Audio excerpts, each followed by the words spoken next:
Depuis le lancement de ce podcast, j'ai reçu pas mal de commentaires de personnes qui souhaitent développer leur patrimoine immobilier, qui est un pilier d'enrichissement dont on parle régulièrement ici, mais qui hésitent encore à passer à l'action, freinés par les peurs de se planter ou le manque de temps disponible pour s'occuper des projets de rénovation.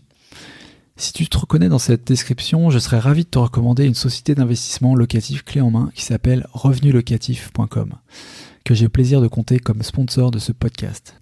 Ce qui est bien avec Revenu Locatif, c'est qu'une fois le mandat lancé, les équipes s'occupent de tout, de l'analyse de ton projet, de la recherche de biens rentables dans la région Île-de-France où ils sont spécialisés, des travaux de rénovation, de la gestion locative, le tout avec un devis forfaitaire précis, sans surprise, comme on les aime, et un suivi régulier des avancées des travaux. Je suis moi-même client de la structure avec une opération actuellement en cours, et j'apprécie beaucoup la relation avec l'équipe dont tu connais certains membres qui sont passés ici sur le podcast.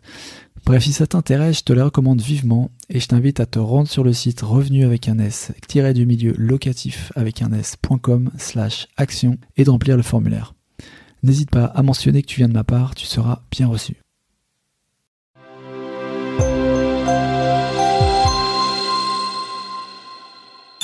Là où effectivement en staking, si tu as un blocage de même, imaginons une semaine, tu es bloqué, et si le cours a divisé par 10, ton investissement a divisé par 10, alors ok, à ce moment-là, tu peux toujours switcher sur une autre crypto-monnaie, mais là où tu avais placé 1000 €, tu n'en as plus que 100, quoi. Donc, si vous habitez un 2 pièces en plein Paris sous les toits, il faut oublier le minage. En été, vous allez plus que cuire, vous allez vous allez être complètement grillé.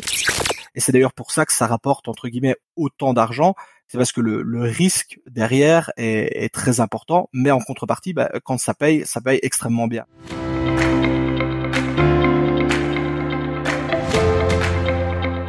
Bienvenue sur Les Investisseurs 4.0, le podcast qui explore les stratégies et les méthodes pour développer son patrimoine immobilier quand on a 40 ans, un job à plein temps et une vie de famille trépidante. On perçoit souvent l'investissement en crypto comme extrêmement volatile, extrêmement aléatoire et par la même occasion extrêmement chronophage. C'est vrai que c'est un domaine très nouveau basé sur une technologie encore naissante et qui attire de façon massive la spéculation auprès d'investisseurs nouveaux entrants, pas forcément les plus informés. La recette donc pour un marché avec des turbulences sur lequel il faudra encore compter sur les prochaines années. Pourtant, il existe des moyens de naviguer dans cette jungle et d'investir intelligemment pour ne pas y laisser des plumes et surtout ne pas y passer tout son temps. On va couvrir certains de ces moyens aujourd'hui puisqu'on va parler des revenus passifs. Alors, quels sont ces revenus passifs de l'univers crypto et comment les mettre en place ? Pour y répondre, j'ai le plaisir de recevoir Kevin, connu dans la cryptosphère comme Monsieur TK. Monsieur TK est un investisseur en crypto-monnaie spécialisé dans le minage, les masternodes et le staking. Il s'est lancé dans cette activité en 2016, date qui a son importance car cela veut dire qu'il a connu l'éclatement de la bulle des cryptos en 2017, un gage de crédibilité selon moi. Et il informe aujourd'hui les investisseurs sur ses revenus passifs via sa chaîne YouTube qu'il alimente sur son temps libre. Dans cet épisode, on verra les avantages et les inconvénients du minage, du staking, mais aussi d'autres types d'investissements comme le masternode et le lending. L'utilité concrète du minage et du staking et la valeur que l'on apporte en déployant ces méthodes, cette même valeur qui nous donne lieu ensuite à une récompense, une rémunération. L'équipement nécessaire pour se lancer et le niveau de rentabilité que l'on peut espérer générer. Les risques auxquels on s'expose aussi, et tu verras pourquoi le piratage ou le hack n'en est pas un, contrairement à ce qu'on peut penser. Le temps que M. TK passe dans la mise en place et l'exécution de ces investissements. On verra aussi pourquoi Bitcoin et le minage ont encore de beaux jours devant eux malgré la sortie de technologies sur le papier plus efficientes. Si tu ne maîtrises pas l'univers des crypto-actifs, pas de panique, Monsieur TK se met en 4 pour être le plus clair, le plus didactique possible. Et cet épisode devrait te donner de bonnes bases sur l'activité du minage. Je t'invite aussi à réécouter l'épisode 20 avec Valentin de Cryptost qui t'offre un bon panorama de l'univers des cryptos. Et si tu n'as pas la phobie de l'informatique, voire même si tu as un passé de gamer, d'accro aux jeux vidéo, cet épisode devrait te donner envie de réveiller le geek qui sommeille en toi pour te lancer dans la formidable aventure des revenus passifs de la crypto. On t'explique comment tout de suite, alors mets-toi à l'aise, prépare-toi à une écoute active. Et pendant que tu te prépares, je voulais remercier les personnes qui ont soutenu le podcast cette semaine au travers de commentaires 5 étoiles sur Apple Podcasts ou Podchaser. Je te rappelle que les liens sont dans les notes de l'épisode. De messages sur Instagram ou d'email sur paco@investisseur40.com. On a reçu 2 commentaires éloquents sur Apple Podcast cette semaine. Merci à DiffuseFR et à Isabelle. Je suis ravi que le podcast puisse vous apporter éclairage et motivation. Je passe le bonjour aussi à Émile d'Annecy qui m'a envoyé un message bien motivant cette semaine avec une suggestion d'invité pour le podcast. Merci à toi Émile et je compte sur toi pour continuer à user gentiment Thomas pour qu'il accepte enfin de passer sur le podcast. Allez, sur ce, on enchaîne et on plonge dans l'univers du minage, du staking, de cryptoactifs. C'est parti. Salut Monsieur TK, bienvenue chez les investisseurs 4.0. Salut, merci à toi pour l'invitation, ça me fait extrêmement plaisir. Parfait, ben non, mais le plaisir est le mien. Et est-ce que tu pourrais te présenter aux gens qui ne te connaissent pas, peut-être? Oui, alors en fait, moi je suis Monsieur TK, je suis un mineur de crypto-monnaies. Ça fait depuis 2016 que je suis dans le mining de crypto-monnaies et suite à cette activité de minage, j'ai ouvert notamment une chaîne YouTube où je parle de minage de crypto-monnaies, mais également de toutes les techniques et de toutes les méthodes qui permettent de valider des blocs sur une blockchain et donc indirectement d'empocher de la crypto-monnaie. Et j'ai réalisé cette petite chaîne-là parce que j'ai remarqué qu'il y avait très peu d'explications dans ce milieu qui était relativement compliqué et complexe. D'accord. Donc si on retrace en fait depuis l'origine sur la crypto, toi ça date de 2016, hein, c'est ça que tu as commencé vraiment en fait. C'est ça. Donc en fait en 2016, j'ai commencé un petit peu à m'y intéresser. Donc j'en avais déjà entendu parler par le passé, mais je m'étais pas lancé parce que j'avais plein d'autres choses en tête et plein d'autres choses à faire. Et en fait en 2016, je me suis dit tiens, j'aimerais bien gagner un petit peu d'argent, générer un petit peu d'argent, mais alors de façon si possible le plus simple et sans devoir fournir un trop gros travail. Donc je cherchais une sorte de petit revenu passif. Le but n'était pas de dégager des milliers d'euros et accessoirement de ne pas non plus investir des milliers d'euros. Par chance pour moi, à la maison, je possédais un bon gros ordinateur, un bon gros PC gamer, donc avec relativement bien équipé. Et à l'époque, justement en 2016, j'ai découvert qu'il y avait la possibilité, donc avec cette machine, avec cet ordinateur, de miner de la crypto-monnaie. Et c'est de cette façon-là que j'ai atterri dans le minage de crypto-monnaie.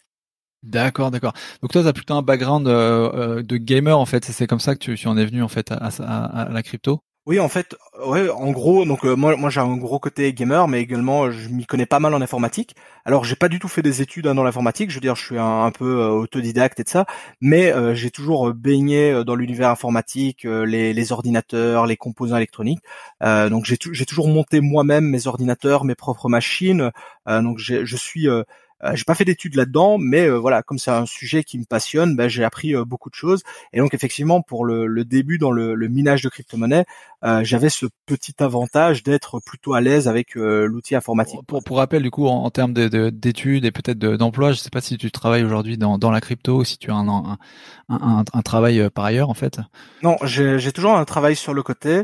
Je pourrais effectivement vivre de la crypto-monnaie, mais à l'heure actuelle, je préfère voir ça plutôt comme une sorte de gros argent de poche, on va dire, plutôt que comme un véritable salaire à 100%, quoi. D'accord, ouais. Donc tu l'as vu depuis le départ comme un side, on va dire business, qui t'apporterait des revenus complémentaires, mais en tout cas passifs. C'était dans l'esprit que tu t'étais dit. Ok. Et c'est comme ça que tu y es entré. Ok. Oui, exactement. De toute façon, à mon niveau, en tout cas, il fallait que ce soit entre guillemets passif ou du moins semi-passif, parce que j'avais pas le temps. En tout cas, j'avais pas le temps et pas l'envie de consacrer trop de temps à cette activité-là. Donc, il me fallait quelque chose que je pouvais lancer. Lancer quelque chose le lundi, par exemple, et faire le point le samedi ou le dimanche pour voir un petit peu comment ça avait fonctionné. Je pouvais pas me permettre d'être tous les jours 2 ou 3 heures devant l'ordinateur rien que pour ça, quoi. Ouais, d'accord. Et tu fais quoi comme activité, si tu peux le dire, enfin. Je suis employé dans une société ici qui n'a pas du tout en lien avec l'informatique. Moi, je suis dans la chimie. J'ai fait des études de chimie, donc j'ai l'équivalent d'un baccalauréat en chimie en France, quoi. Parce que je le rappelle pour ceux qui ne l'auraient pas entendu à mon accent, je suis belge. Ouais, je m'étais douté aussi. J'étais pas sûr, mais Si, si. ça marche. Ok, non, c'est top, c'est top. C'est top pour le background. Alors il y a pas mal de choses on va décortiquer un petit peu parce que pour rappel aussi ici, on est plutôt on va dire une clientèle d'investisseurs plutôt basé immobilier à la base, mais aussi d'autres types d'investissements. Mais du coup, pour les gens qui nous écoutent, c'est pas forcément très forcément le b.a.-ba, le quotidien, la crypto. Tu vois, on entend beaucoup parler dans les médias mainstream, donc forcément ça commence à ressortir dans les conversations. Mais je suis vraiment très content de te recevoir pour aussi décortiquer un peu et voir peut-être les faux on va dire les fausses idées que les gens peuvent avoir sur certains telle et telle chose. Donc ça me fait vraiment très plaisir. Et en particulier, ce que je te proposais, c'était de discuter en particulier de ce qui te un petit peu de ton dada, ce qui est justement les revenus passifs dans la crypto, et peut-être commencer par le mining dont tu parlais, qui est là aussi que tu as commencé. Est-ce que tu pourrais peut-être essayer de décrire ce qu'est le minage, le mining pour les gens qui sont pas forcément très familiers avec ça? Oui, alors de façon très simple, hein, en vulgarisant énormément, en fait, le fait de faire du mining, c'est tout simplement, vous allez permettre avec un ordinateur, avec une machine spécialisée, vous allez sécuriser un réseau, vous allez valider des transactions. Alors ça se fait de manière automatique, hein, c'est un petit programme, un petit logiciel qui va tourner, qui va s'occuper lui, justement de faire tout ce travail de validation, etc., etc. Et en fait, en échange du travail que vous allez fournir, tout travail mérite salaire, vous allez être récompensé. Et en fait, plutôt que de vous payer directement en euros pour le travail que vous avez réalisé, la crypto-monnaie, en fait, on va vous payer, donc dans le mining, on va vous payer dans la crypto-monnaie que vous êtes en train de miner. Donc par exemple, si vous assurez le bon fonctionnement et la sécurité du réseau Bitcoin, vous allez payer en Bitcoin. Si vous assurez la fonctionnalité et le bon déroulement du projet Ethereum, vous allez être payé en Ethereum. Donc vous êtes toujours payé dans la crypto-monnaie pour laquelle vous travaillez, ce qui est bien logique puisque les équipes derrière qui vont vont vous récompenser dans leur crypto-monnaie maison. Et alors le point qui est intéressant là derrière, c'est que effectivement cette crypto-monnaie-là, on peut l'échanger, en tout cas pour une grande majorité d'entre elles, on peut l'échanger très très facilement contre d'autres devises, notamment des euros, du dollar ou tout simplement d'autres crypto-monnaies également. Ouais, tout à fait. Et quand tu parlais en fait d'efforts pour aider en fait ces crypto-monnaies dans leur validation, aussi peut-être plus préciser ce que ça veut dire effectivement. Est-ce que en quoi les crypto-monnaies, en quoi Bitcoin a besoin de validateurs comme les mineurs par exemple? Donc en gros, si on fait la comparaison par exemple avec une banque, imaginons vous êtes la personne A et vous décidez d'envoyer de l'argent à la personne B. Si vous faites un virement en euros, en fait c'est votre banque qui va vérifier bien que vous possédez effectivement cette somme en euros. Elle va vous la prélever, l'envoyer à la personne B et elle va vous retirer cette somme de votre compte en banque et l'ajouter au compte en banque de la personne à qui vous envoyez. Dans le milieu des crypto-monnaies, on n'a pas de banque vraiment d'organisme central. C'est là tout l'avantage des crypto-monnaies, puisque on entend très souvent parler des crypto-monnaies de cet aspect décentralisé. Donc ici, en fait, il n'y a pas une banque, il n'y a pas une unité centrale qui va s'assurer du bon fonctionnement de ces transactions, mais en fait, ce sont les mineurs qui vont justement, donc quand on dit qu'on fait du minage, en fait, on va vraiment s'occuper de réaliser, de sécuriser et de valider les transactions. Donc de nouveau, si une personne envoie, par exemple, une personne A envoie un Bitcoin à une personne B, eh bien en fait, ce sont les mineurs qui vont s'assurer que la personne A possède bien un Bitcoin, qu'elle peut bien l'envoyer, que ce Bitcoin n'est pas bloqué, n'est pas empêtré dans un wallet ou autre. Donc en fait, vraiment, les mineurs vont s'occuper de tout cet aspect, vraiment de l'aspect de ce que ferait une banque. Et en plus de cela, les mineurs, en plus de s'occuper des transactions, il faut quelque chose de très très important également. C'est en fait eux qui vont permettre le développement de la crypto-monnaie et son développement. Donc lorsque l'on parle généralement de crypto-monnaie, il y a très souvent le mot blockchain qui est associé. Donc blockchain, c'est une chaîne de blocs. Et en fait, cette chaîne de blocs, elle ne se construit pas par magie. Le fait que les blocs soient liés les uns aux autres et qu'à l'intérieur de ces blocs-là, on retrouve tout un tas d'informations, eh bien en fait, ce sont justement les mineurs de crypto-monnaies qui vont lier les blocs les uns aux autres et qui vont inscrire à l'intérieur des blocs les différentes informations comme les transactions, les actifs, les passifs, les adresses de wallet, etc., etc. Donc en gros, finalement, le blockchain, peu importe la crypto-monnaie, ils ont besoin de mineurs pour leur fonctionnement en fait. Alors, pour une très grande majorité des blockchains, effectivement, il y a l'obligation d'avoir des mineurs, mais il existe maintenant de nouvelles technologies qui font partie justement des thèmes que j'aborde sur ma chaîne YouTube, comme par exemple le staking, les masternodes ou autres, dont on parlera probablement plus tard. En fait, ça, ce sont d'autres méthodes, d'autres techniques qui permettent de valider justement, donc de faire toutes ces opérations de minage avec des avantages par rapport au minage, mais également des inconvénients. Forcément, tout n'est pas rose ou tout n'est pas blanc, quoi. Ouais, tout à fait. Et comment ça fonctionne donc concrètement en fait le minage? Quel type d'équipement ça requiert et de temps et voilà, juste pour avoir une ordre d'idée en fait. Alors en fait, le minage, premièrement, ça demande une machine relativement bien équipée. Quand je parle de machine, je parle d'un ordinateur, en tout cas, puisqu'en fait, il existe vraiment, donc dans le minage, si on veut, on peut le décomposer en deux grandes sous-catégories. Il y a ce qu'on appelle le minage avec un ordinateur, avec une carte graphique. Donc une carte graphique, c'est un composant d'un ordinateur que l'on retrouve dans n'importe quel type d'ordinateur, mais idéalement, il vous faut une carte graphique relativement puissante. Donc c'est pour ça généralement qu'on parle d'ordinateur type gamer, ordinateur de jeu, puisque forcément c'est un composant qui est relativement prisé par les joueurs. Ou alors, vous pouvez faire du minage avec un ASIC. Alors un ASIC, en fait, pour faire très simple, c'est une machine qui a été construite et étudiée dans un seul but, miner de la crypto-monnaie. Et en fait, c'est une machine qui a des performances très très élevées, mais en contrepartie, elle va avoir une consommation électrique également très importante, parce que forcément, qui dit performance élevée, dit consommation électrique importante. Et donc vraiment, c'est ces deux grandes méthodes qui permettent de miner de la crypto-monnaie. Donc d'un côté les ordinateurs classiques, hein, l'ordinateur que vous avez à la maison s'il est pas de trop vieux, donc on parle d'un ordinateur qui aurait peut-être 1 an ou deux, vous pouvez probablement miner de la crypto-monnaie avec. Par contre, sinon, on a ces ASIC, ces machines spécialement construites et étudiées pour le minage des crypto-monnaies également. Quand tu dis qu'on peut utiliser un ordinateur, est-ce qu'il n'y a pas d'autres désagréments en fait d'utiliser un ordinateur dans le sens où ça doit user prématurément les ordis si on s'en sert par exemple, on en a besoin pour le quotidien, est-ce que vraiment on peut l'utiliser ou il faut plutôt dire bon on va en acheter un d'occasion pour le dédier uniquement au minage quoi. Alors ici, on peut voir la chose de deux façons. Soit on se dit qu'on fait un petit peu de minage occasionnel avec son ordinateur, je veux dire dans son coin, on a juste envie d'essayer. Hein, donc là, vous pouvez facilement miner des petites crypto-monnaies, voire même des crypto-monnaies un peu plus importantes. Et là, en quelques heures, je veux dire, vous aurez la possibilité d'avoir miné quelques crypto-monnaies. Alors ça rapportera probablement pas beaucoup d'argent, hein, mais ça vous aura permis de vous mettre au mining. Et ensuite, il y a vraiment les personnes qui, comme moi, s'investissent massivement dans le minage et qui donc vont plutôt que de monter un simple ordinateur, vont monter ce qu'on appelle un rig de minage. Donc un rig de minage, c'est-à-dire c'est un ordinateur spécialement conçu dans le but de miner. Et en fait, c'est une machine où on va vraiment sélectionner les pièces les plus intéressantes, les pièces les plus rentables, les pièces les plus efficaces. Mais toutes ces pièces dont je vous parle, ce sont des pièces que l'on retrouve dans un ordinateur classique.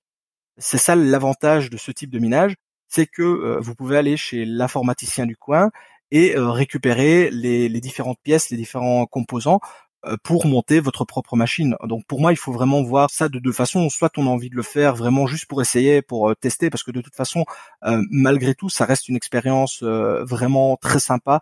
Ça permet de mettre une image concrète sur quelque chose qui est 100% virtuel, et ça rien que pour le fait de tester, hein, on parle même pas de rentabilité ici, je trouve que c'est très intéressant. Par contre, il est certain que si l'objectif c'est de dégager beaucoup d'argent, de vraiment s'installer de manière durable, effectivement là ce ne sera pas possible de faire ça avec un simple ordinateur, et il faudra plutôt se diriger vers une solution type monter un rig de minage, quoi. Ouais, industrialiser finalement le process quoi. C'est ça. Et donc là, tu parlais des équipements, donc du hardware, mais comment ça se passe au niveau du software? Est-ce qu'il y a un truc à installer? Tu vois, on a toujours le risque, on n'aime pas trop installer des trucs qui nous amènent des virus, des choses comme ça. Ou est-ce que c'est très léger, très light dans le cloud? Comment ça se fonctionne après, une fois que tu as l'équipement? C'est pas mal que tu parles de ça parce qu'en fait, si on doit parler du minage, en réalité, vous allez devoir installer un petit logiciel qui dépend de la crypto-monnaie que vous allez miner. Et ce petit logiciel va servir justement à réaliser toutes les opérations de minage. Et c'est lui qui va absolument contrôler la totalité des choses. On peut faire ça sous Windows, mais également sous Linux, Ubuntu ou autre, hein. Donc c'est vraiment multi-OS, hormis je pense que sur macOS, donc tout ce qui est Apple, etc., ça fonctionne pas bien du tout parce que tout simplement ce sont des ordinateurs qui sont pas du tout conçus pour le minage, donc vraiment pas efficaces. Mais en dehors de ça, c'est avec un petit logiciel que ça fonctionne. Et le fait que tu parles de virus, ça tombe vraiment bien parce que ça me permet de rebondir là-dessus. En réalité, les logiciels de minage, hein, quels qu'ils soient, ils seront toujours vus par les antivirus comme un virus. Parce qu'en fait, l'antivirus, il a qu'une envie, c'est absolument pas que votre machine soit en train de miner, parce que pour lui, lorsque quelqu'un mine avec votre machine, en fait, c'est pas vous derrière. Et donc, en fait, il fait ça pour vous protéger. Sauf que dans le cas où c'est vous-même qui installez le logiciel de minage et que vous allez miner pour vous, forcément, là, c'est intéressant pour vous puisque c'est vraiment quelque chose qui va se développer pour vous.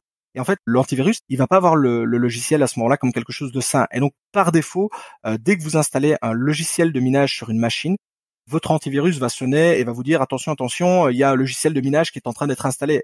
Sauf que ici, de votre côté, c'est vous qui avez voulu l'installer. Je veux dire, il n'est pas installé à votre insu.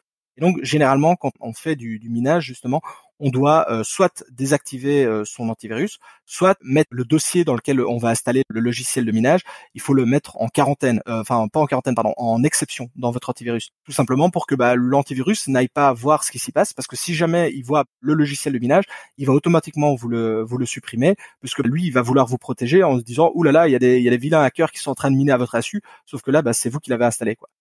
Ouais, donc il faut contrer l'antivirus pour lui permettre de faire l'activité minage, quoi. Quand tu es sous Windows. Mais là, déjà, je pense que si on parle de Linux, Ubuntu, donc tout ce qui est distribution Unix, c'est un peu plus complexe. Au final, c'est l'équivalent de Windows, mais c'est un concurrent à Windows qui est gratuit. Là, par contre, t'as pas de souci avec l'antivirus. Par contre, effectivement, sous un Windows, c'est certain, tu as l'antivirus qui va directement tirer la sonnette d'alarme, et il faudrait effectivement jongler un petit peu pour le bypasser uniquement pour cette partie-là, quoi. Ok. Et juste pour avoir un ordre d'idée pour la personne qui vraiment on part de bas, hein, de la personne qui utilise un ordi, voilà, pour faire un peu de minage comme ça, en termes de retour sur investissement de ce type d'exploitation, donc vraiment light, pour avoir un ordre d'idée, combien tu peux gagner en termes d'argent, combien ça pourrait représenter, je sais pas, par mois, par an. Par exemple, ici, j'ai pris une configuration standard, donc c'est un ordinateur qui aurait 2 ou 3 ans, donc qui serait équipé d'une carte, une 1660, donc c'est une carte qui était plutôt entrée de gamme quand elle est sortie, donc c'est pas du matos de fou. Et actuellement, par exemple, par jour, électricité déduite, là on parle vraiment de retour pur sur investissement, hein, donc là, avec le tarif électrique déduit, on serait plus ou moins à 2 € par jour généré. Donc on parle d'une machine qui tourne 24 heures sur 24, 7 jours sur 7. Cette machine ferait 2 € par jour, donc on pourrait dire un bon 60 € par mois pour une machine que vous avez peut-être déjà à la maison. Donc je veux dire, là on parle de zéro investissement. Ouais, d'accord. Ce serait le point zéro, ou au moins le degré 1 de l'investisseur mineur, quoi, du mineur, quoi. C'est ça, voilà. Avec un simple ordinateur à la maison, vous pouvez compter que vous faites 2 € par jour avec ça, quoi. Avec l'électricité déduite. D'accord, ouais, ok. Alors, quand tu parles minage, il y a deux choses qui, dans les risques que je vois au loin s'approcher, en fait, finalement, c'est deux choses. Premièrement, c'est en termes de concurrence, parce que est-ce qu'il faut, imaginer, une taille critique pour vraiment commencer à se lancer et gagner de l'argent avec. L'autre risque, clairement, c'est en termes de combien de temps ça va durer, étant donné que c'est très énergivore et il y a de plus en plus de régulations qui vont venir. Mais ça, c'est un peu plus la question stratégique à moyen terme. Mais moi, c'est deux choses qui viennent à l'esprit. Qu'est-ce que t'en penses, toi, de ces risques-là? Donc en fait, au niveau risque, effectivement, à partir du moment où vous décidez de vous lancer, à un moment donné, il y aura toujours, comme dans tout investissement classique, je vais dire, vous ne pouvez pas être certain de votre retour sur investissement. Je veux dire, il y a personne qui va vous signer un papier et qui va vous dire dans 6 mois, dans un an, dans 10 ans, vous allez rentabiliser votre matériel. Ça, c'est certain. Vu l'exemple que je viens de te donner, on voit que même avec un simple ordinateur, il y a quand même moyen de faire 2 € par jour. Alors 2 €, c'est pas énorme, mais quand on sait que avec ces 2 € là, l'électricité est payée et donc vous avez réellement 2 € en poche, on voit que voilà, avec même un simple ordinateur, il y a moyen de faire un petit quelque chose. Donc déjà, rien que sur cette base-là, on voit que c'est rentable. Maintenant, il est sûr que avec 2 € par jour, c'est 60 € par mois, c'est pas la folie, c'est pas dingue, mais là on parle vraiment d'une machine de base.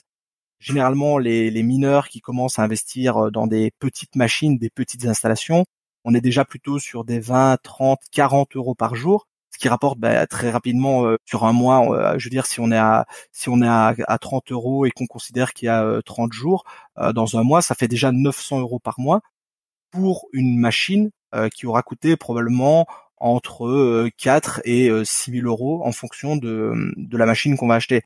Donc en fait, on remarque qu'on peut avoir des retours sur investissement en fonction de l'état du marché, puisque forcément on dépend également de l'état de l'évolution du marché des crypto-monnaies. Voilà, moi ça fait depuis 2016 que j'explique aux gens comment se lancer dans le minage, comment faire du minage, etc., etc. Encore, il n'y a pas plus tard que hier, j'ai reçu un message d'une personne qui s'est lancée en janvier, grâce à moi, janvier 2021, qui en janvier, quand elle s'est lancée, comme tout le monde, elle pouvait pas savoir comment les choses allaient évoluer. Et en fait, en 4 mois, elle a rentabilisé une machine de 6 000 euros. Donc en 4 mois, elle avait récupéré 6 000 euros sur son compte. Et à partir de là, c'était full bénéfice. On parle bien entendu ici avec l'électricité déduite. Donc des investissements, je veux dire, quand on compare ce type d'investissement par rapport à un investissement plus classique, il y a très peu d'investissements classiques qui peuvent se targuer d'avoir un retour sur investissement de 4 ou 5 mois. Et à l'heure actuelle, avec même le marché qui est un peu retombé, on gagne effectivement moins que par le passé, mais on est toujours sur des retours d'investissement, en tout cas au moment où on enregistre cette conversation, on est toujours sur des retours sur investissement qui sont situés entre 1 an et demi, 2 ans entre guillemets dans le pire des cas. Donc encore une fois, malgré tout, 2 ans de retour sur investissement, ça reste très correct. En tout cas pour moi, je trouve que c'est très très correct quand on compare ça à de l'investissement classique. Et concernant ta question justement, où on doit effectivement lutter contre la concurrence de ces énormes fermes de minage, etc., etc. En fait, quand vous allez faire du minage de crypto-monnaies, en réalité, vous allez très rarement miner tout seul dans votre coin. Alors, vous allez effectivement avoir les machines, par exemple chez vous, hein, ça c'est une certitude. Mais par contre, généralement, vous allez miner indirectement avec d'autres mineurs pour tout simplement mettre votre puissance de minage, la puissance que vous allez fournir en commun avec ces autres mineurs, et en fait vous allez toucher une part proportionnelle à la puissance de minage fournie, vous allez toucher une part de la récompense de manière proportionnelle. Donc ça veut dire que même si vous avez un petit ordinateur avec une seule carte, vous pouvez sans problème miner avec une personne qui aurait 10 000 cartes, parce que de toute façon, lorsque une récompense va être touchée, ok, vous aurez, si on compte que la personne en face avait 10 000 cartes, vous aurez un 10 millième de la récompense, mais malgré tout, vous aurez quand même une part de la récompense, ce qui est logique, puisque vous allez quand même fournir de la puissance au réseau. Je pensais qu'il y avait le risque que, comme on parle de validation pour que le système fonctionne, qu'en fait, il y avait un niveau minimum ou un niveau, une fois qu'il est atteint, de validation qui ont été réalisées, qui sont suffisantes pour sécuriser le réseau, et ceux qui valident derrière, une fois ce niveau passé, n'avaient pas de récompense. C'est comme ça que je le pensais. En fait, à partir du moment où tu te lances dans le minage, je veux dire, à partir du moment où tu mets une machine à disposition, où tu fournis de la puissance de calcul, tu es certain que tu vas récupérer de la crypto-monnaie. Alors, tu vas peut-être en récupérer pas beaucoup, hein, ça on est d'accord, mais tu es certain de récupérer quelque chose, puisque dès que tu fournis de la puissance, tu fournis un travail, entre guillemets, et donc tu vas toucher une récompense. Il n'y a pas un moment donné où on dira on est suffisamment, ça sert à rien de rajouter de la puissance, on s'arrête là, quoi. Je veux dire, il n'y a pas de limite maximale. D'accord, c'est intéressant. Et quand tu parlais de, on est dépendant du cours de l'environnement prix des cryptos. En fait, tu veux dire, comme on est rémunéré dans la monnaie crypto-monnaie, si cette monnaie elle est dévaluée, en fait on est aussi dévalué. Et c'est pour ça que voilà, par rapport à l'euro, quand tu as acheté ta machine, en fait il va te falloir plus d'années pour rentabiliser si le Bitcoin est à 20 000 dollars alors que s'il était à 50 000. Exactement. En réalité, donc il y a beaucoup de mécanismes qui entrent en jeu et c'est vraiment très complexe parce qu'on a également la difficulté du minage qui s'ajuste, etc., etc. Donc ça, je pense que honnêtement, ça peut. Enfin, moi, c'est un sujet qui me passionne, donc je veux dire, c'est pas un problème. Mais pour une personne qui n'y connaît pas grand-chose, ça peut très vite devenir indigeste. Mais donc effectivement, comme tu l'expliques si bien, imaginons, hein, on va faire simple, mais imaginons que tu minais un Bitcoin quand il valait 50 000 dollars. Effectivement, si même demain tu continues à miner un Bitcoin mais qui vaut plus que 20 000 dollars, effectivement tu perds en rentabilité puisque la crypto-monnaie que tu es en train de miner perd de la valeur. Attention que ça peut aller dans l'autre sens, hein, si on reprend cet exemple-là.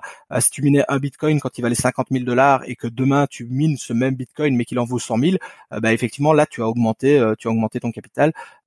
Attention, comme on le dit, ça peut aller à la hausse comme à la baisse. Je veux dire, rien n'est garanti, et c'est d'ailleurs pour ça que ça rapporte entre guillemets autant d'argent. C'est parce que le risque derrière est très important, mais en contrepartie, quand ça paye extrêmement bien. Ouais. Si on se projette sur le minage, tu le vois toi un futur du minage, étant donné justement de plus en plus l'attention sur la réduction de l'énergie, tu vois, par rapport à l'environnement.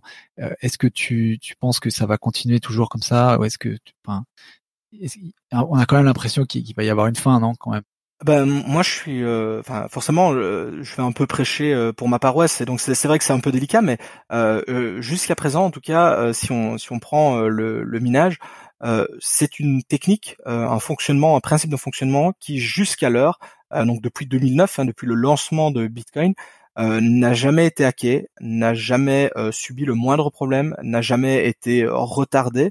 Donc c'est une méthode. Alors on a eu, bien entendu, il y a eu des hacks sur Bitcoin, mais en fait c'est pas directement la blockchain et donc les mineurs qui ont été attaqués, mais ce sont des tiers de confiance qui ont subi les attaques. Mais le Bitcoin en lui-même n'a jamais été hacké. Et en fait, il doit ça en grande partie au fait que justement il repose sur le principe de minage. Et alors concernant effectivement je veux dire le fait de la pollution générée par celui-ci, ça voilà, il faut pas se le cacher, le Bitcoin consomme de l'énergie, il en consomme même beaucoup, donc c'est certain que de ce côté-là, ça on peut pas dire que ça, le Bitcoin n'est pas énergivore. Par contre, on remarque que de plus en plus de l'énergie qui est consommée par Bitcoin et de l'énergie verte. On vient d'ailleurs de le voir très récemment avec la Chine qui a décidé de bannir le minage de Bitcoin de son territoire. En réalité, la Chine n'a pas réellement banni le minage. En fait, la Chine a banni le minage qui était polluant, donc du minage qui était fait à partir de centrales au charbon. Mais en Chine, on a aussi pas mal de centrales hydroélectriques qui, elles, n'ont pas subi de ban. Et les fermes qui ont été bannies de Chine, qui fonctionnaient avec de l'énergie à base de charbon, en fait, elles ont été invitées dans d'autres pays, notamment le Canada, l'Islande, le Kazakhstan, je pense, qui en fait sont des pays qui possèdent énormément de ressources renouvelables, d'énergie renouvelable, avec beaucoup des barrages hydroélectriques, comment ça s'appelle, des geysers de chaleur, etc., etc.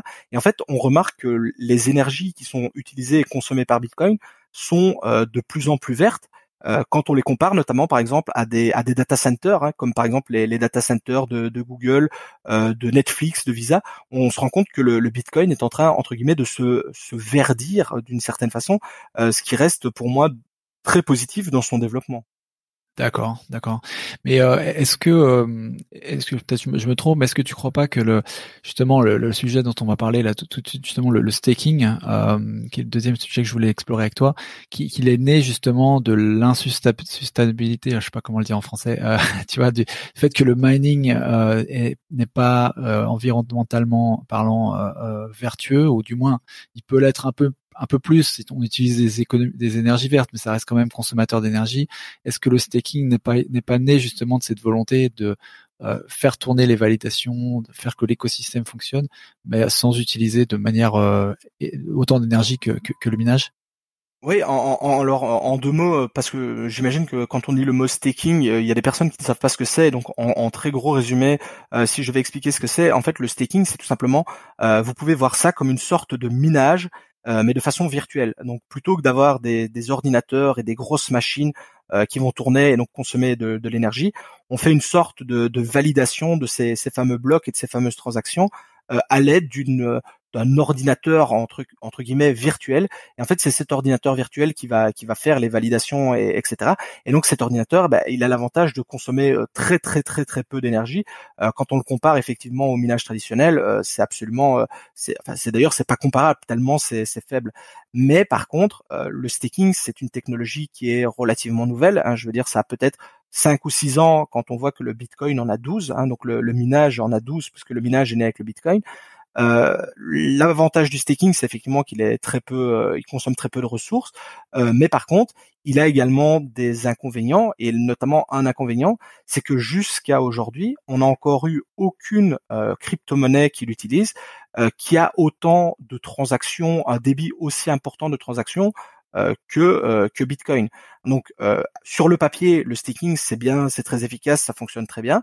Mais il faudra voir le jour où on aura une crypto-monnaie de la même taille, de la même envergure que Bitcoin qui fonctionne en staking, si elle peut valider autant de transactions et surtout de manière aussi sécurisée. Parce que c'est un petit peu ça le problème qu'on a à l'heure actuelle avec le staking. Et attention, hein, moi je suis fan de staking parce que j'en fais énormément, donc je vais clairement pas cracher dessus. Mais il est certain que en termes de transactions effectuées par seconde, en termes de sécurisation, à l'heure actuelle, on est en dessous de ce que propose le minage traditionnel, même si ça reste une technologie qui, sur le papier, est super. Moi, je suis convaincu que le staking c'est quelque chose qui est porteur. Mais par contre, je ne le vois pas comme un opposant au minage. Je le vois pas comme mieux ou même moins bien. Moi, je le vois plutôt comme quelque chose de complémentaire, quelque chose qui vient s'ajouter au minage, parce qu'on a des crypto-monnaies qui ont cette très grosse force de frappe et qui fonctionnent en fait d'une part en minage et d'autre part en staking. Et là, en fait, vous alliez le meilleur des deux mondes. Ouais, tout à fait. Juste sur ton commentaire, l'Ethereum, le TH n'a pas autant, enfin, c'est quoi la dimension entre les transactions ETH et les transactions BTC aujourd'hui? C'est 1 pour 5, parce que il me semblait qu'il y avait énormément de transactions sur Ethereum également. Alors oui, il y a énormément de transactions sur Ethereum, mais pour le moment, Ethereum fonctionne encore en minage. Donc pour le moment, toutes ces transactions-là effectuées sur Ethereum, elles sont faites et validées par des mineurs. Il y a effectivement une volonté d'Ethereum de passer en staking, donc le fameux Ether 2.0. Sauf que toutes les infos qu'on a et toutes ces données, elles sont purement théoriques, parce que jusqu'à présent, on n'a encore jamais mis le réseau Ether vraiment en charge avec toutes ces transactions en staking. Et donc c'est un peu là justement l'ajustement qui doit être fait, c'est de voir si toutes ces transactions, parce qu'il y a énormément de transactions, tu l'as dit, le réseau Ether est probablement le réseau le plus utilisé, même devant Bitcoin, de voir si le staking permet de prendre cet afflux de transactions tout en les ayant sécurisées, parce que encore une fois, avoir des millions et des millions de transactions par seconde, c'est quelque chose de très intéressant, hein, tant mieux. Mais si les transactions sont pas sécurisées, il vaut peut-être mieux en faire 1 million plutôt que 10 millions, mais 10 millions pas sécurisés, quoi. Et c'est un petit peu là l'équilibre qu'il va falloir trouver entre minage et staking.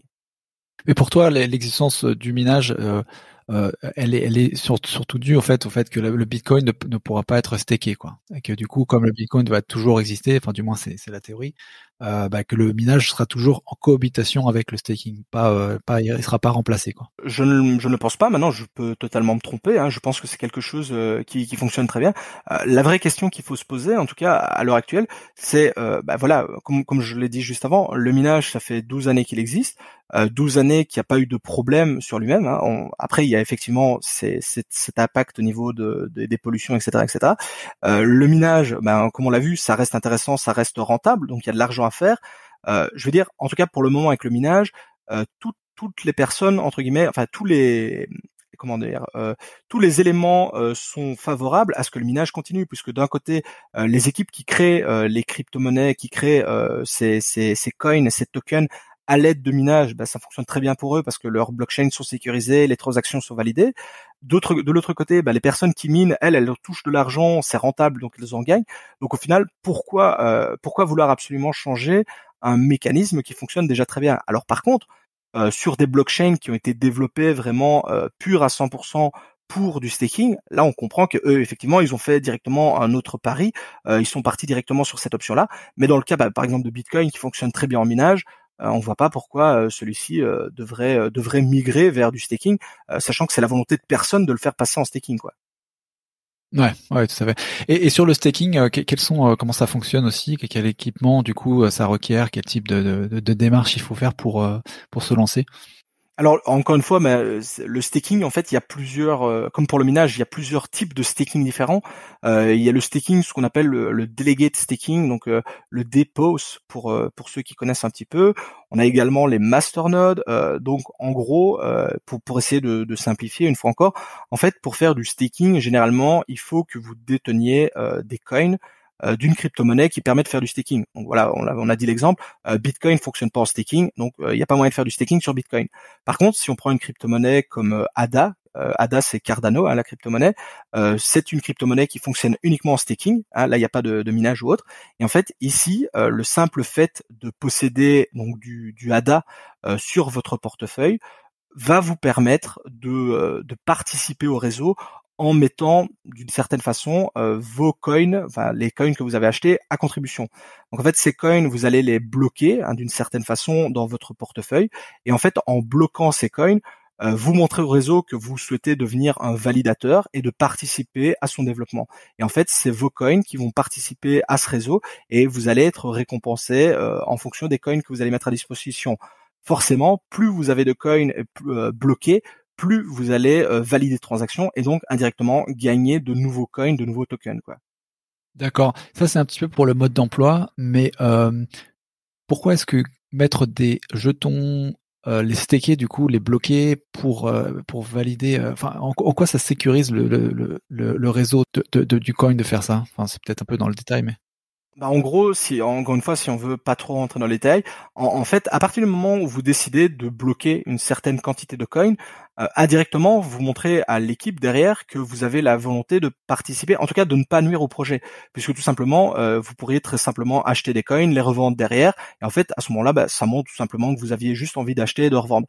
Ici, en fait, vous allez clairement indiquer au réseau que vous dites, j'ai acheté par exemple pour 1000 euros de cette crypto-monnaie-là, et ces 1000 euros, je suis d'accord de les bloquer une semaine, un an, 6 mois. Enfin, il y a pas de date. Je veux dire, hein, vous pouvez un petit peu choisir en fonction des projets. Vous êtes en train de dire au réseau, moi, je suis prêt à bloquer ces 1000 euros là pendant un an. Donc entre guillemets, je suis prêt à faire une croix sur ces 1000 euros pendant une année. Et donc indirectement, ça montre que vous êtes plutôt quelqu'un de bienveillant envers le réseau, plutôt que quelqu'un qui cherche absolument, par exemple, à nuire au réseau et à le détruire, puisque là, vous êtes prêt à bloquer votre argent là-dedans. Et en fait, c'est cette action de bloquer l'argent qui va montrer au réseau en se disant, tiens, cette personne-là, elle est prête entre guillemets, à bloquer 1000 euros de notre crypto-monnaie. Donc, c'est quelqu'un qui a envie d'assurer au bon fonctionnement et au bon développement de notre crypto-monnaie.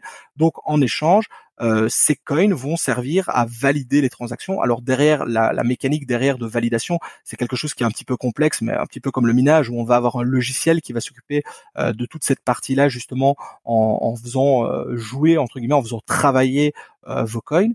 Mais en échange de ce blocage de coins, vous allez toucher, comme pour le minage, vous allez toucher une partie des récompenses, et ces récompenses vous seront versées sous forme de coins de la crypto-monnaie que vous êtes en train de staker.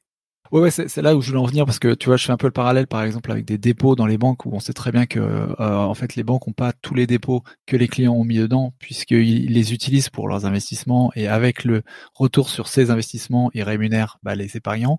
Et je fais un peu ce parallèle-là ici parce que ça ressemble vraiment beaucoup.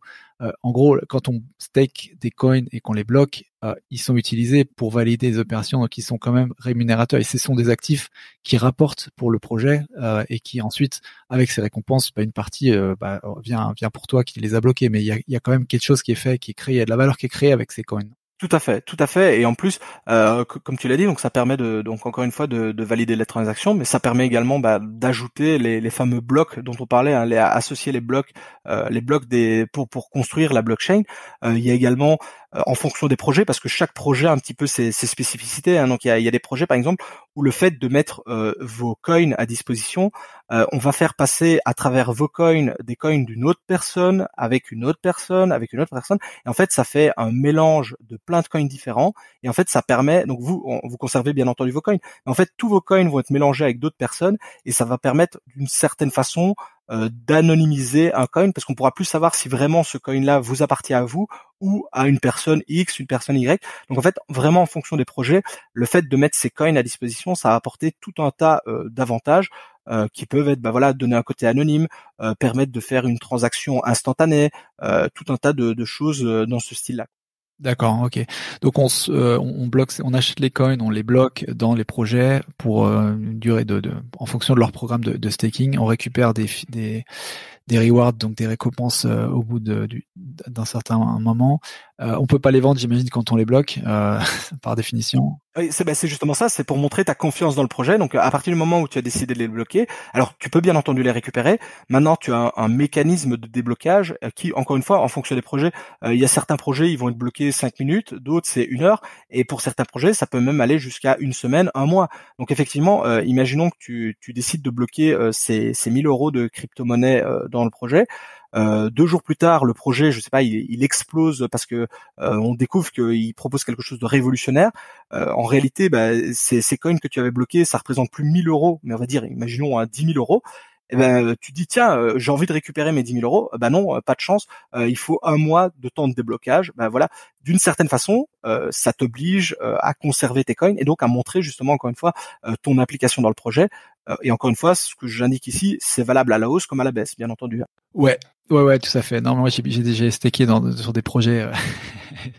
Des projets altcoin qui ont fait diviser par 10, donc je sais qu'effectivement en fait, du coup, il y a beaucoup de risques. Quand même, il faut vraiment croire au projet pour faire ce type de choses, le staking, en fait. Si je fais le parallèle par rapport au minage, quand tu parlais tout à l'heure, en fait, il n'y a pas forcément besoin enfin, le sous-jacent, il va pas perdre de la valeur, mais sur le staking, j'imagine, il faut vraiment avoir vraiment confiance en foi que le projet va rester en vie, quoi. Ah oui, c'est là, bah, tu te rappelles, on parlait justement des avantages du mining et de ses inconvénients et les avantages du staking et de ses inconvénients. Là, pour moi, c'est un des plus gros inconvénients du staking, c'est le fait que effectivement, si le projet dans lequel tu as investi divise par 10, bah, effectivement, ton investissement, il est divisé par 10 et entre guillemets, on va dire, tu as perdu énormément. Là où le minage, bah, imaginons tu mines une crypto-monnaie X, on va dire, tu la mines pendant un mois. Imaginons même que tu la vendes pas au jour le jour, hein, imaginons même que tu la vendes au bout d'un mois, et malheureusement, pas de chance pour toi, au bout d'un mois, cette crypto-monnaie, bah, elle divise par 10. Ok, bah, le mois de minage que tu as fait, il aurait été divisé par 10. Par contre, le gros avantage du minage, c'est que tu peux passer sur une autre crypto-monnaie sans problème. Tu peux aller vers une autre crypto-monnaie qui peut être plus intéressante, qui peut être plus rentable. Donc tu peux, c'est ça la grosse force du minage. Tu peux switcher d'une crypto-monnaie à une autre en moins de 5 minutes, tu peux passer d'une crypto à l'autre. Ça veut dire que si à un moment donné même tu as une crypto-monnaie qui devient, imaginons, ultra top rentabilité pendant une semaine, tu peux sans problème switcher sur cette crypto-là pendant une semaine et puis rebasculer sur une autre. Là où effectivement en staking, si tu as un blocage de même, imaginons une semaine, t'es bloqué, et si le cours a divisé par 10, bah, ton investissement a divisé par 10, alors ok, à ce moment-là, tu peux toujours switcher sur une autre crypto-monnaie, mais là où tu avais mis 1000, là où tu avais placé 1000 euros, t'en as plus que 100, quoi. Donc là, c'est vrai que c'est plus problématique, et il faut avoir énormément confiance dans le projet dans lequel tu investis, ça c'est certain. Ouais, ouais. Il n'y a pas des projets phares qui font que bon bah on a assez peu de risques. Enfin, est-ce qu'on peut staker sur des stablecoins par exemple? Alors, on peut pas faire du staking directement sur des stablecoins. Alors, il y a beaucoup de sites qui jouent sur les mots en disant que vous allez faire du staking de stablecoin.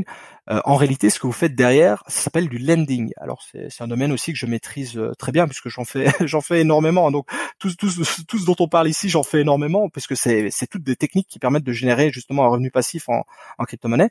Et en fait, le lending, là par contre, on peut vraiment faire le parallèle avec une banque. En fait, le lending, vous allez fournir des liquidités sous forme de crypto-monnaies, donc notamment des stablecoins, comme tu parlais. Donc, ce sont des crypto-monnaies qui valent plus ou moins 1 euro, plus ou moins 1 dollar. Et en fait, ce que la plateforme va faire avec, c'est que elle, de son côté, elle va jouer avec, elle va les prêter à d'autres personnes, etc., etc. Et en contrepartie, elle va vous verser des intérêts. Donc un petit peu ici, c'est comme si vous étiez du bon côté, vous étiez la banque, et en fait, vous allez prêter comme on pourrait faire un prêt hypothécaire, sauf que vous êtes la banque qui fait le prêt hypothécaire, et en échange, on vous reverse des intérêts là-dessus. Alors ces plateformes-là, généralement, elles ont des assurances justement, et elles ne passent pas cet argent n'importe comment, hein, de sorte que vous ne pouvez pas perdre énormément sur votre investissement, mais effectivement c'est une autre technique dans les méthodes pour générer de l'argent. Par contre ici il y a absolument entre guillemets aucun travail, donc on n'a pas de sécurisation de blockchain, on n'a pas de validation de bloc, hein. Là on est vraiment sur quelque chose du prêt entre personnes, je veux dire. Ouais, avec tous les risques que ça implique d'impayés, etc. quoi. On est d'accord sur le lending. On n'a pas de C'est garantie. ça. En fait, généralement, la plateforme sur laquelle vous allez faire du lending se prête garant. Par contre, c'est certain que c'est comme toujours, si vous prêtez 1000 euros, bon, la plateforme elle a probablement 1000 euros à vous rembourser. Si demain vous allez placer 10 millions sur une plateforme, là, effectivement, ça risque peut-être d'être plus compliqué si on a des problèmes à ce niveau-là. Toujours, voilà, à mesurer un risque sur l'investissement que vous êtes prêt à faire sur ce type de placement. Maintenant, il est certain que quand on voit, voilà, tu l'as bien fait de le dire, quand on voit du stablecoin, donc une crypto-monnaie qui vaut toujours plus ou moins 1 dollar, donc il y a beaucoup moins de risques de jouer avec ce type de crypto-monnaie-là puisque leur prix varie très peu. C'est certain que quand on vous annonce du 15 ou du 20% à l'année en retour sur investissement, quand on compare ça à ce qu'on peut avoir en banque, sachant qu'ici, comme la crypto-monnaie vaut plus ou moins toujours 1 dollar, 1 euro, on est quasiment certain de récupérer la somme placée au début. C'est certain qu'avec du 15 ou 20% à l'année, c'est très très intéressant de faire ce genre de technique, donc le lending, j'ai envie de dire. Mais par exemple, même si tu as on va dire un rendement de 15% à l'année, oui, c'est très bon. Sur du stablecoin, mais même si c'est du stablecoin, en fait, si la personne peut pas rembourser tout simplement, il n'y a pas de collatéral ou de choses comme ça en fait qui te permettent de hedger ton pari là sur ce prêt, sur le lending. Tu prêtes, mais en disant voilà, j'espère qu'il va me rembourser quoi. Encore une fois, ça dépend par la plateforme par laquelle tu passes. Typiquement sur Binance, t'es certain que si même la personne ne vient pas à rembourser, la plateforme elle remboursera pour elle, quoi. Il y a quand même une certaine sécurité à ce niveau-là. Par contre, encore une fois, ça dépend des plateformes sur lesquelles on fait du lending. Des plateformes qui font du lending, il y en a des centaines. Généralement, celles qui proposent les retours sur investissement les plus importants, c'est celles où il y a le plus de risques à prendre, je veux dire. C'est toujours lié, quoi. Euh, Avant, juste pour rester sur le staking et peut-être pousser un peu plus cette technique, tu parlais de masternode tout à l'heure. Est-ce que tu peux préciser ce que c'est et quel est l'intérêt d'investir dans un masternode ou d'opérer soi-même un masternode, un nœud? Alors oui, ici un masternode, comme son nom l'indique en anglais, donc c'est un nœud maître. Ici donc c'est une sous-forme, une sous-catégorie du staking. Alors ça c'est un domaine que je maîtrise vraiment très très bien parce que je fais énormément de masternodes. Donc je fais beaucoup de minage, beaucoup de masternodes, un petit peu de staking et un petit peu de lending. Et en fait le masternode, tout simplement, de nouveau, il faut que la crypto-monnaie permette de monter des masternodes. Encore une fois, par exemple sur Bitcoin, il n'y a pas moyen, donc vous pouvez pas faire un masternode sur Bitcoin. Par contre, si on prend une crypto-monnaie, par exemple Dash, qui est une très grosse crypto-monnaie, qui est classée dans le top 20 mondial, cette crypto-monnaie-là, elle fonctionne d'une part avec du minage dont on a parlé plus tôt, mais elle permet également de monter un masternode qui va réaliser tout un tas d'opérations sur son réseau et qui également, en échange de ce masternode, va vous rémunérer. Ici, vu qu'il s'agit de Dash, vous allez être rémunéré en Dash. Et en fait, pour monter un masternode, il y a quand même quelques prérequis. Il y a notamment une quantité bien définie de coins à détenir, mais qui dépend du projet. Donc typiquement pour un masternode Dash, il vous faut 1000 Dash. Alors les 1000 Dash, c'est peu importe le prix du Dash. Donc je veux dire, si le Dash coûte 1 dollar, ça représente 1000 euros. Si le Dash représente 10 dollars, c'est 10 000 euros. Donc je veux dire, c'est vraiment une quantité de coin bien définie. Ça représente pas une quantité spécialement en dollars, en euros. Et ensuite, il faut certains éléments. Donc là, ça demande quand même quelques connaissances, notamment en programmation, en configuration, parce qu'en fait, vous allez vraiment devoir monter le nœud. Donc le nœud, ça va être une machine virtuelle, donc une machine que vous allez héberger généralement sur un serveur distant, comme par exemple les serveurs de Google, les serveurs d'Amazon ou autres. Et en fait, sur ces serveurs, vous allez vraiment monter le nœud, votre nœud, en disant justement, j'ai la capacité de monter un nœud parce que je possède effectivement la quantité de coins bien définie que l'on m'a demandé. Et en montant ce nœud, votre nœud, lorsqu'il va être en place, il va effectuer tout un tas de transactions, il va effectuer tout un tas d'interactions avec la blockchain. Donc notamment ce travail de valider les transactions, d'ajouter les blocs les uns aux autres, etc., etc. Donc c'est comme le minage, comme le staking, c'est une méthode qui permet donc de faire fonctionner des blockchains. Sauf qu'ici, il vous faut une quantité bien définie de coins. Donc ici, j'ai donné l'exemple du Dash, c'était 1000 Dash. Donc quand on sait que le Dash pour le moment est pas loin de 130 dollars, oui, ça fait 130 000 euros le nœud. Donc là, effectivement, c'est un nœud qui coûte relativement cher. Maintenant, il y a des masternodes pour des coins. Par exemple, si on prend un coin Horizon, donc qui est une autre crypto-monnaie, chez eux, il faut par exemple 42 Horizon pour monter un node. Voilà, le coin coûte 100 dollars. Il vous en faut 42. 42 fois 100, ça fait 4200 dollars. Donc là, vous avez un masternode pour 4200 dollars. Donc c'est vraiment lié directement à la quantité de coins qui est définie. Et cette quantité, elle est définie dès le départ. Donc je veux dire, il n'y a pas de surprise. On va pas vous dire aujourd'hui c'est 1000, demain c'est 5000 et après-demain c'est 200. C'est une quantité qui est finie, définie et elle ne change plus jamais. D'accord. Mais quand on se lance dans du staking, par exemple, et qu'on a 15% à l'année sur du stable coin avec un montant qu'on peut mettre de 1000 euros simplement, quel est l'avantage de monter un nœud, de mettre 100 000 euros sur la table et de faire finalement un nœud, ça fait des validations en plus complémentaires, c'est beaucoup plus poussé que juste faire du staking et mettre des coins à disposition du réseau pour la validation. Est-ce qu'on a des rémunérations qui sont aussi en conséquence, c'est-à-dire pas seulement proportionnellement, mais est-ce qu'on a bien plus que 15% à l'année? Et effectivement, donc pour les masternodes, tu as vraiment des rentabilités plus élevées. Donc généralement, je donne ça bien sûr à titre indicatif, mais par exemple, si vous faites donc le lending, donc le prêt de crypto-monnaie, vous allez généralement être entre on va dire 0, la base c'est 0 et 5%. Lorsque vous allez faire du staking, vous allez être entre 5 et 15%. Lorsque vous allez faire des masternodes, vous allez être entre, je vais dire 20 et 80%. Et lorsque vous faites du minage, vous êtes quasiment aux alentours des 50% et plus, quoi. Donc forcément, il y a un risque qui est plus important en faisant du minage, en faisant des masternodes, mais en contrepartie, effectivement, ça paye généralement plus que le staking, le lending, qui sont entre guillemets, je mets de très gros guillemets, hein, parce qu'en crypto-monnaie tout est très risqué, mais qui est entre guillemets plus sécurisé. Ouais. Mais à t'écouter depuis le début de la conversation sur justement les différences entre le mining et le staking et du coup les masternodes, tu parlais de risques plus élevés pour le mining. J'avais pas forcément cette impression-là. J'avais plutôt l'impression qu'effectivement c'est du capital à mettre sur la table et qu'on était dépendant évidemment de la volatilité des cours sur les cryptos, mais on n'avait pas cet inconvénient qu'est le staking que t'es un peu collé avec le projet jusqu'à la fin de jusqu'au déblocage, quoi. Il y a peut-être des risques que t'as pas ou que j'ai oublié moi sur le minage. Je dirais que c'est pas vraiment un facteur risque. En tout cas pour le minage, je dirais que ça très très grande force par rapport à tout ce qu'on vient de citer, c'est sa polyvalence, hein. Comme je l'ai dit, en moins de 5 minutes, vous pouvez passer d'une crypto-monnaie à une autre. Donc ça, c'est sa très grande force. Par contre, il faut pas le nier qu'au niveau des inconvénients, il y a premièrement la facture électrique qui va pas mal augmenter. Là où par exemple pour faire du staking, généralement ça ne vous coûte rien si ce n'est de bloquer vos coins. Pour un masternode, ça va vous coûter la location d'un serveur distant, hein, chez Google, chez Amazon ou autre. Donc là, on parle par exemple de 5 euros par mois. Il est certain que si vous commencez à construire une belle installation de minage, votre facture électrique va fortement augmenter. Et donc ça, effectivement, ça va jouer.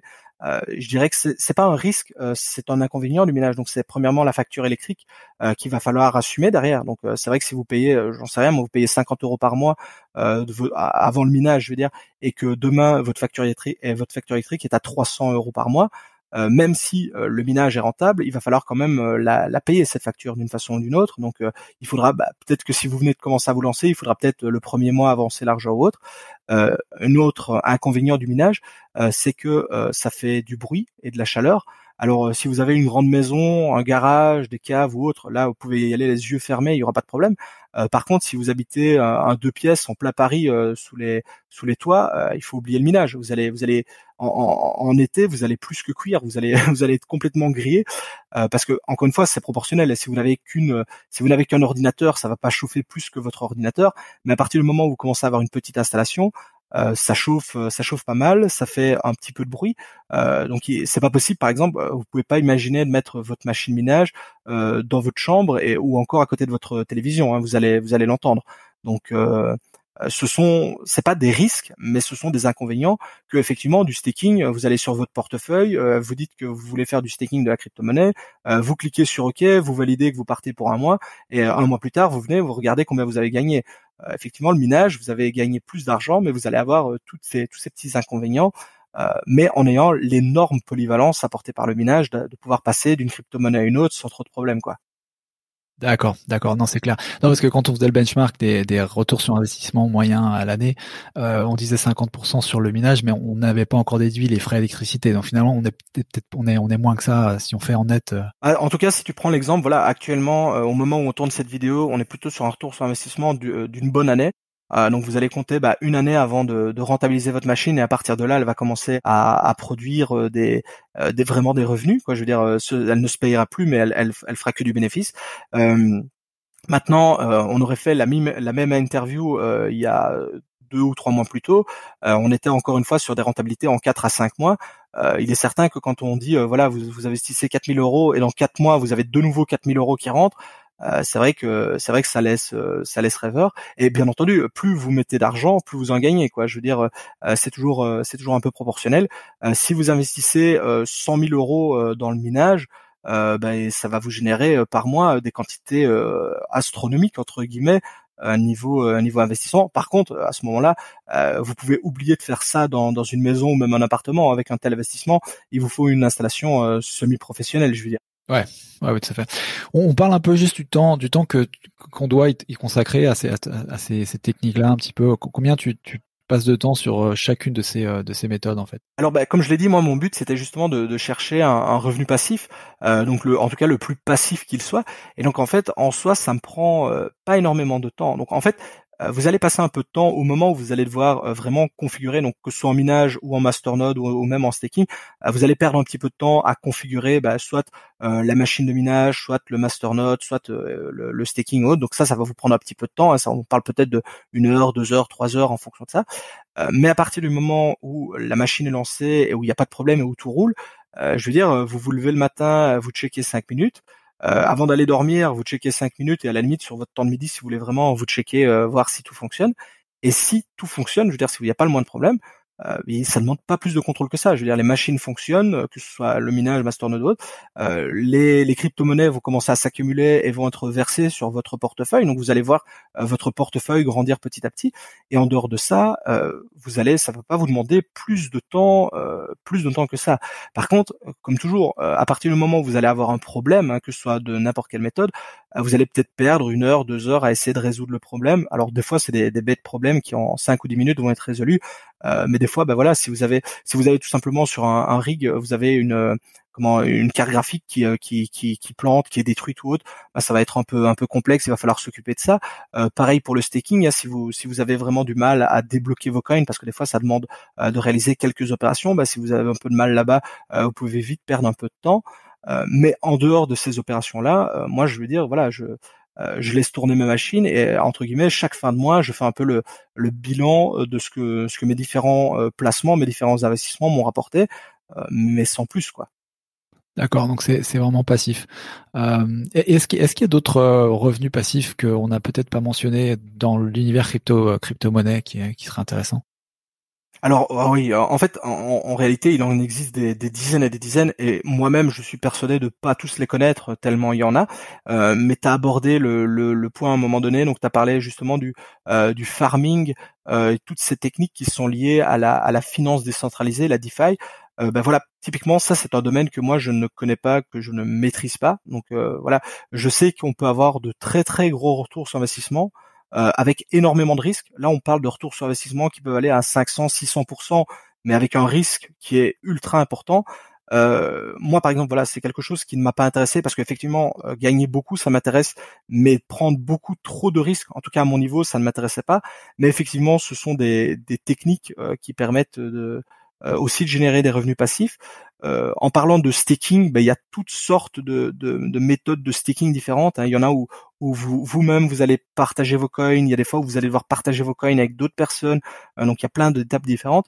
Et un petit peu comme le minage également. On a parlé donc des ASIC, ces fameuses machines spécialement construites pour le minage, et des ordinateurs.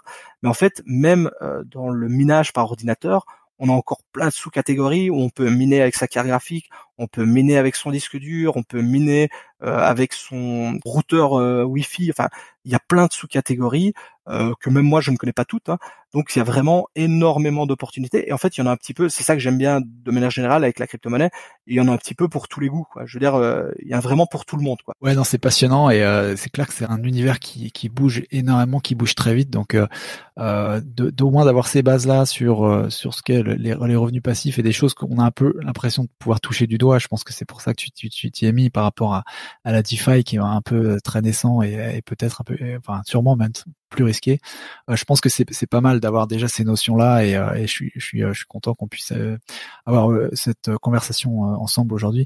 On arrive sur la fin un petit peu du podcast, Kevin. Est-ce que alors, ce qui va être intéressant, c'est c'est au niveau des ressources, quoi. Qu'est-ce que tu conseillerais, tu vois, pour commencer, pour la personne qui connaît pas forcément, tu vois, et qui pourrait voudrait vraiment se lancer pratiquement, où acheter les équipements, comment en savoir plus.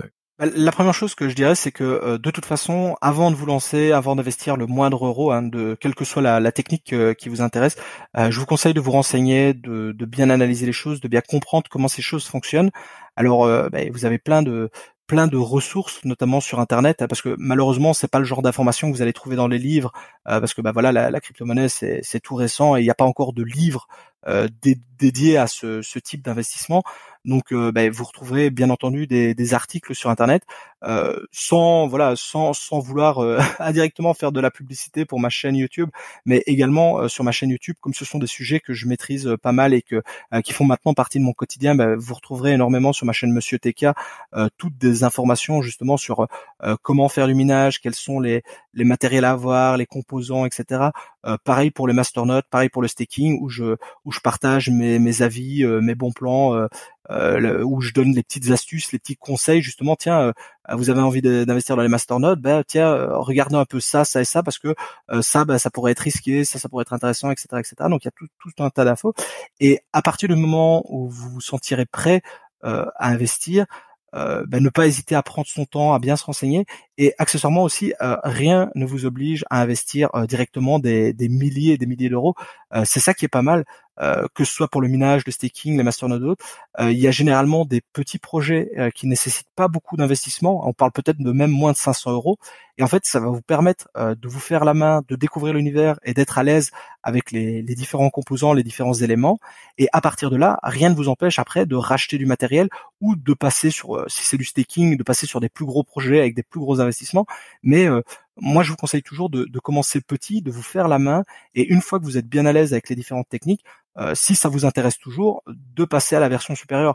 Je ne conseillerais, par exemple, jamais à personne d'investir, par exemple, qui n'a jamais fait de minage, je conseillerais à personne d'investir 100 000 euros dans le minage et de se lancer la fleur au fusil en se disant ouais, c'est pas complexe, ça va aller, quoi. C'est un petit peu risqué. Rien ne vous empêche de commencer avec une machine à 1 500 euros, et petit à petit la faire grandir, parce que c'est aussi ça la force de ces techniques, de la faire grandir petit à petit avec, par exemple, les revenus qui vont être générés, ou tout simplement des capitaux qui vous seront propres, quoi.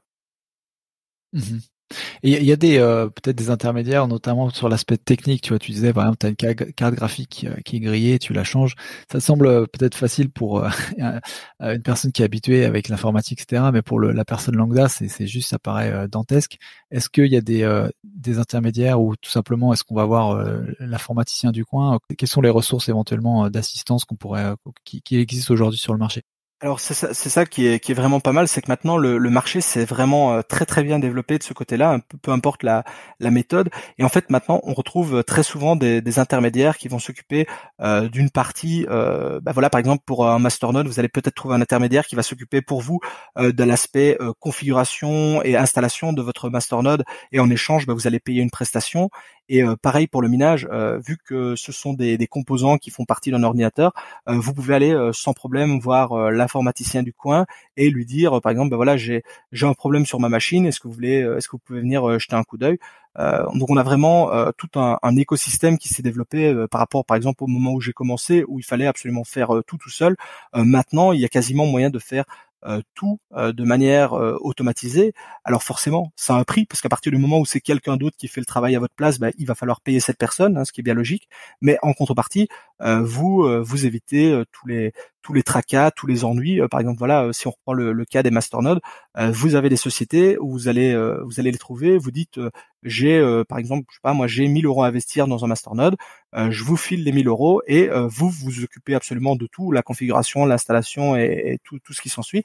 Et en contrepartie, vous allez prendre une partie des récompenses générées par le masternode. Vous allez prendre par exemple 5 ou 10%.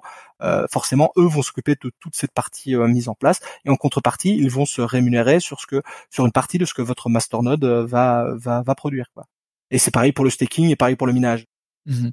Mais il s'occupe juste de la partie technique, c'est-à-dire tu restes quand même propriétaire du node, propriétaire du staking. En fait, c'est pas comme comment dire, tu sais, il y a des certaines plateformes qui font des choses un peu synthétiques et qui s'exposent pour toi. Et en fait, toi, tu détiens pas vraiment un portefeuille de crypto. C'est pas le cas ici. Alors en fait, tu fais bien de le dire. En fait, il y a vraiment tous les cas de figure. Moi, effectivement, je conseillerais toujours d'opter pour un prestataire, en tout cas, où vous avez toujours la main mise sur votre investissement.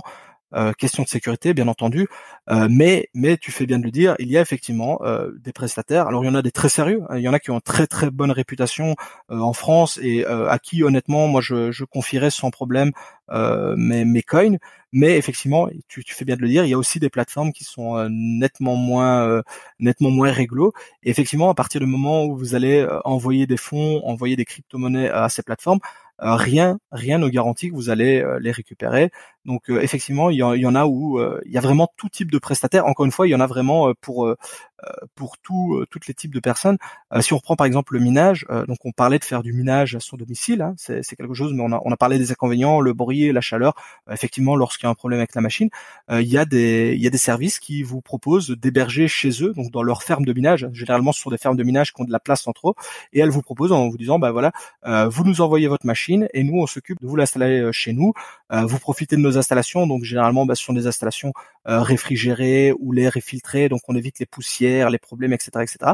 Et en contrepartie, généralement, vous payez la location de votre emplacement parce que forcément, vous profitez des avantages de la ferme. Donc c'est par exemple une opportunité qui peut être faite pour des personnes qui ne pourraient pas installer les machines chez eux, par exemple.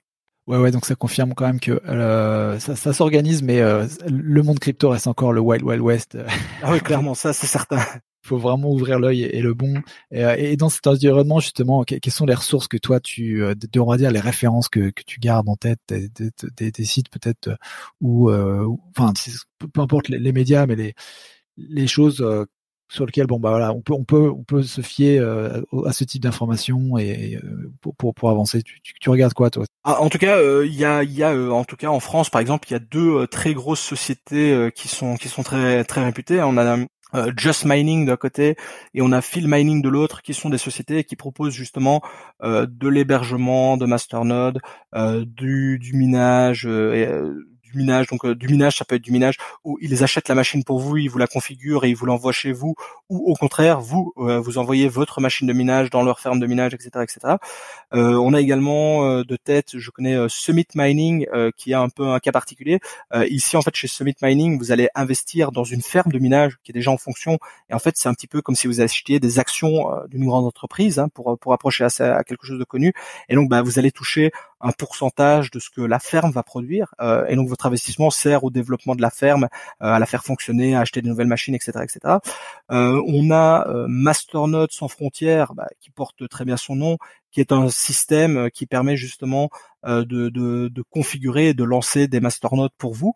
Alors là, par contre, ici, ça reste quand même quelque chose un peu plus archaïque, c'est-à-dire qu'en fait, vous devez faire une partie du travail. Eux s'occupent vraiment que de la partie configuration, mais en contrepartie, les frais sont ridicules par rapport aux concurrents. C'est là la grosse force. Donc, si vous êtes un petit peu à l'aise, c'est une bonne façon d'économiser un peu d'argent. Sinon, il y a aussi les équivalents anglo-saxons ou également en Allemagne. Je les connais pas tous, mais en tout cas, c'est vrai que voilà, Just Mining, Phil Mining, Summit Mining, Masternode sans frontières, ça reste en tout cas de très grosses références dans le domaine des crypto-monnaies. Pour le lending, on a également Celsius Network, Nexo, Swissborg. Donc il y en a vraiment pour tous les goûts, encore une fois, et comme d'habitude, moi je conseille à toutes les personnes qui s'intéressent à ça de bien se renseigner, à la limite de tester, parce qu'il y a généralement moyen de tester la plateforme avec très peu d'argent, et au final la plateforme qui vous semble la plus adaptée à vos besoins, c'est sur celle-là que je vous conseille d'aller de toute façon. Ok, non c'est super, on notera, on mettra ça dans les notes de l'épisode. Très bien, écoute, merci Kevin beaucoup pour tout ça. Et est-ce qu'il y a où est-ce que les gens peuvent te retrouver du coup, Monsieur TK? Mon réseau principal, ça reste YouTube. Donc si vous tapez Monsieur espace la lettre T, la lettre K, vous retrouverez ma chaîne YouTube. Et c'est là que je suis actif vraiment au niveau des vidéos et des tutos, etc. Mais sinon, je suis également sur Twitter. Alors sur Twitter, c'est mining comme le binage, mining en anglais. TK. Je suis présent sur Facebook pour Monsieur TK. Je suis présent sur Instagram pour Monsieur TK. J'ai également tout un tas de réseaux parallèles, Telegram, Discord. Donc en tout cas pour me joindre, normalement il y a vraiment aucun souci.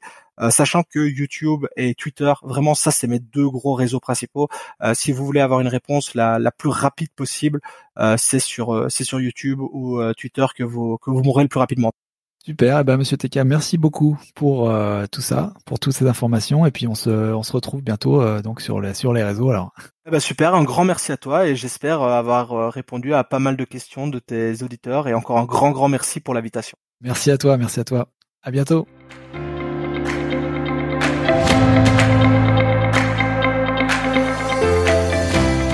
Voilà, c'est tout pour aujourd'hui. J'espère que cet épisode t'a plu. Fais-toi un investisseur un peu mieux informé. Si c'est le cas, n'hésite pas à partager ce podcast avec ton entourage et à lui mettre une évaluation 5 étoiles sur Apple Podcasts ou Podchaser. Ça permet de le faire monter dans les classements et de me donner la motivation pour t'offrir toujours le meilleur contenu.